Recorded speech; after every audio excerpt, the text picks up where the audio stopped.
تابوت سکینہ یہ شمشاد کی لکڑی کا ایک صندوق تھا جو حضرت آدم علیہ السلام پر نازل ہوا تھا۔ یہ آپ کی آخر زندگی تک آپ کے پاس ہی رہا،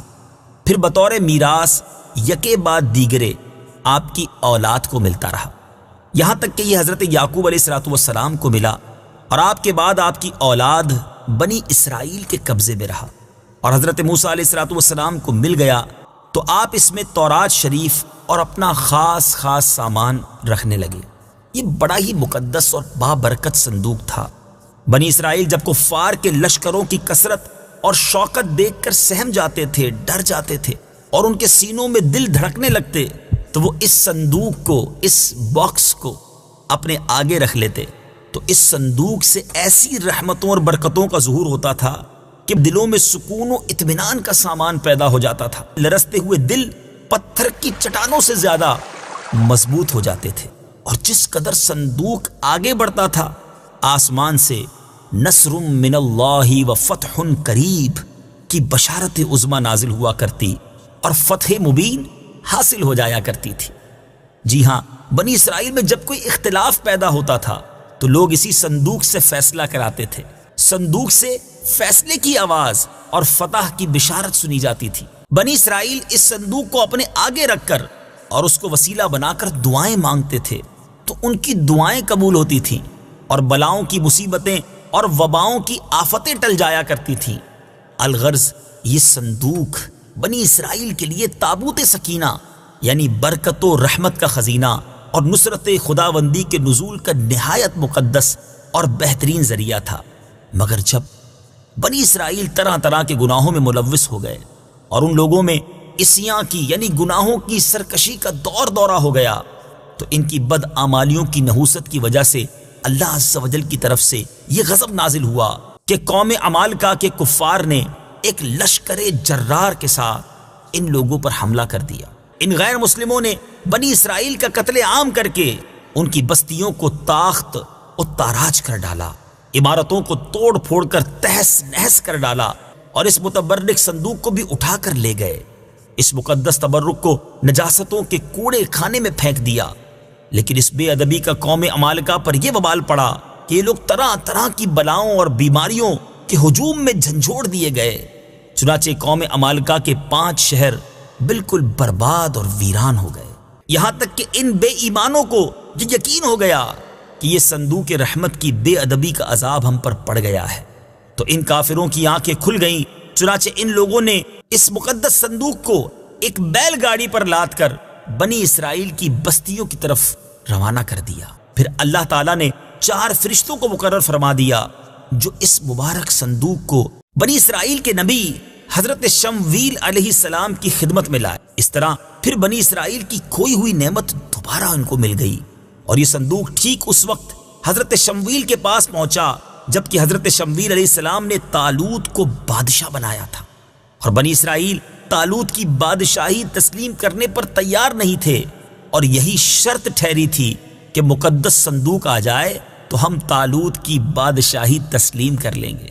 چنانچہ صندوق آ گیا اور بنی اسرائیل طالوت کی بادشاہی پر رضامند ہو گئے۔ اب آپ غور کر رہے ہوں گے کہ اس تابوت سکینہ میں تھا کیا؟ اتنا مبارک، اتنی فضیلتیں بیان ہو رہی ہیں اور قرآنی واقعہ ہے۔ اب آئیے سنیے تابوت سکینہ میں کیا تھا۔ اس مقدس صندوق میں حضرت موسیٰ علیہ السلام کا عصا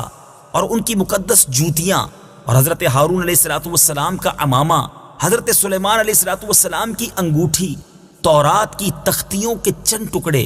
کچھ منو سلوا، اس کے علاوہ حضرت انبیاء کرام علیہ السلام کی صورتوں کے حلیے وغیرہ، یہ سب سامان اس میں تھے۔ میٹھے میٹھے اسلامی بھائیوں، آپ جاننا چاہیں گے کہ قرآن مجید فرقان حمید میں اس صندوق کا، اس تابوت سکینہ کا تذکرہ کہاں اور کیسے موجود ہے؟ چنانچہ پارہ 2 سورہ بقرہ آیت نمبر 248 میں ارشاد ہوتا ہے، وقال لهم نبيهم إن آية ملكه أن يأتيكم التابوت فيه سكينة التابوت فيه سكينة من ربكم وبقية مما ترك آل موسى وآل هارون تحمله الملائكة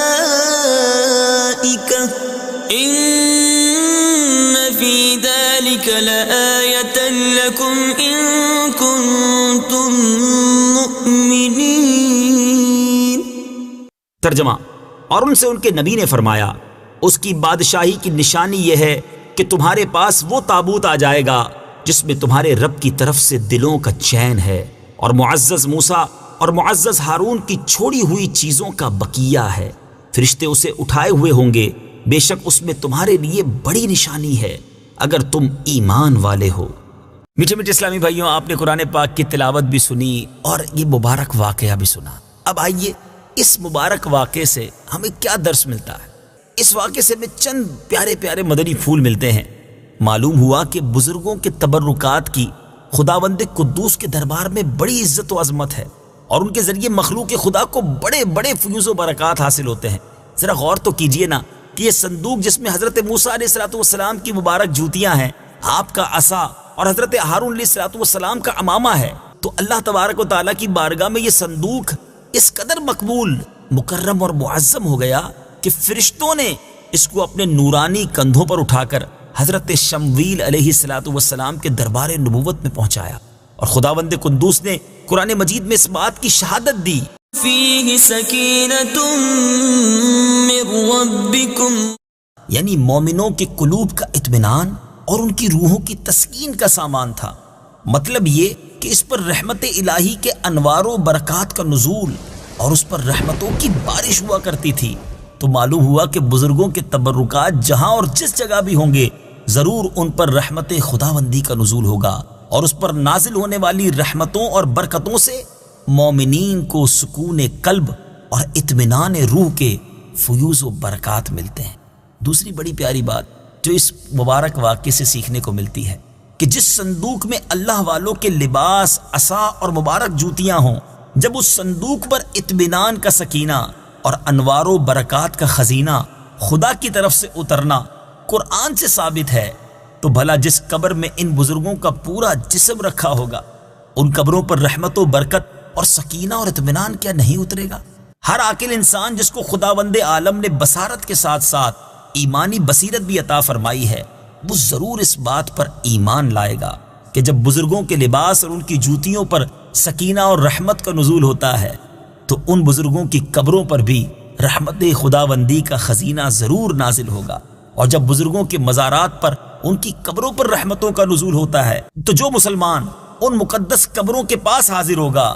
تو ضرور اس پر بھی بارش انوار رحمت کے چند قطرات برس ہی جائیں گے، کیونکہ جو موسلا دھار بارش میں کھڑا ہوگا ضرور اس کا کپڑا اور بدن بھیگے گا، جو دریا میں غوطہ لگائے گا ضرور اس کا پانی اس کے بدن کو تر کرے گا، جو عطر کی دکان پر بیٹھے گا تو ضرور اس کی خوشبو نصیب ہوگی۔ تو ثابت ہو گیا کہ جو مسلمان بزرگوں کی قبروں پر اچھی نیتوں کے ساتھ حاضری دیں گے، ضرور وہ فیوز و برکات کی دولتوں سے مالا مال ہوں گے، اور ضرور ان پر خدا کی رحمتوں کا نزول ہوگا، جس سے ان کے مصائب و آلام دور ہوں گے اور دین و دنیا کے فوائد اور منافع حاصل ہوں گے۔ اور تیسرا مدنی پھول جو اس واقعے سے سیکھنے کو ملتا ہے کہ جو لوگ بزرگوں کے تبرکات یا ان کی قبروں کی بے ادبی کریں گے، وہ ضرور قہر قہار اور غضب جبار میں گرفتار ہوں گے، کیونکہ قوم عمالقہ نے اس صندوق کی بے ادبی کی تھی۔ ان پر ایسا قہر الہی ٹوٹا کہ وہ بلاؤں کے ہجوم سے بلبلا اٹھے، اور کافر ہوتے ہوئے انہوں نے اس بات کو مان لیا کہ ہم پر بلاؤں اور وباؤں کا حملہ اسی صندوق کی بے ادبی کی وجہ سے ہوا ہے۔ چنانچہ اسی لیے انہوں نے اس صندوق کو بیل گاڑی پر لاد کر بنی اسرائیل کی بستی کی طرف واپس بھیج دیا، تاکہ وہ غضب الہی کی بلاؤں کے پنجائے قہر سے نجات حاصل کر سکے۔ چوتھی بات، جب اس صندوق کی برکت سے بنی اسرائیل کو فتح مبین ملتی تھی، تو ضرور بزرگوں کی قبروں سے بھی مومنین کی مشکلات دفع ہوں گی اور مرادیں پوری ہوں گی، کیونکہ ظاہر ہے کہ بزرگوں کے لباس سے کہیں زیادہ اثر رحمت بزرگوں کے بدن میں ہوگا۔ اور پانچویں بات، اس واقعے سے یہ بھی معلوم ہوا کہ جو قوم سرکشی اور عصیان کے طوفان میں پڑ کر اللہ اور رسول کی نافرمان ہو جاتی ہے، اس قوم کی نعمتیں چھین لی جاتی ہیں۔ چنانچہ آپ نے سنا کہ جب بنی اسرائیل سرکش ہو کر خدا کے نافرمان ہو گئے اور قسم قسم کی بدکاریوں میں پڑ کر گناہوں کا بھوت ان کے سروں پر عفریت بن کر سوار ہو گیا، تو ان کے جرموں کی نحوستوں نے انہیں یہ برا دن دکھایا کہ صندوق سکینہ ان کے پاس سے قوم عمالقہ کے بے ایمان لوگ اٹھا کر لے گئے، اور بنی اسرائیل کئی برسوں تک اس نعمت عظمیٰ سے محروم ہو گئے۔ میٹھے میٹھے اسلامی بھائیوں اور مدنی چینل کے ناظرین، قصہ سنا ہے قرآن کا۔ انشاءاللہ عز و جل اگلی باری میں ایک اور واقعہ، ایک اور قصہ قرآن کا لے کر حاضر ہوں گے انشاءاللہ۔ اس کے تحت بھی ہم مدنی پھول سیکھیں گے۔ صلو علی الحبیب صلی اللہ تعالی علی محمد صلی اللہ علیہ وسلم۔